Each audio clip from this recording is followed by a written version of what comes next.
Hi friends, இன்றைக்கி பிரேக்ஃபாஸ்ட்டுக்கு சந்தகை தான் பண்ணியிருந்தேன். அரிசி மாவில் கொஞ்சம் உப்பு எண்ணெய் ஆட் பண்ணிவிட்டு நல்லா கொதிக்கிற தண்ணியை ஊற்றி பிசைஞ்சிக்கணும். சப்பாத்தி மாவு அளவுக்கு பிசைஞ்சதுக்கப்புறம் இந்த மாதிரி புழிஞ்சு இட்லி சட்டியில் வேக வச்சு எடுத்துக்கலாம். இதை பார்த்திங்கன்னா பாதி நான் தேங்காய் பால் ஊற்றியும் மீதி பாதியை தாளிச்சுக்கவும் செஞ்சுக்கிட்டேன். தேங்காய் பாலுக்கு 2 ஏலக்காய் போட்டு அஸ்கா போட்டு வச்சுக்கிட்டேன்.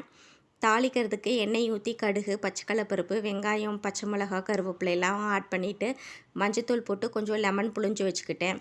தக்காளி போட்டு செஞ்சாலும் சூப்பராக இருக்குங்க. தக்காளி போட்டோன்னா 2 முட்டை உடச்சி ஊற்றி செஞ்சோன்னா சூப்பராக இருக்கும் டேஸ்ட்டு.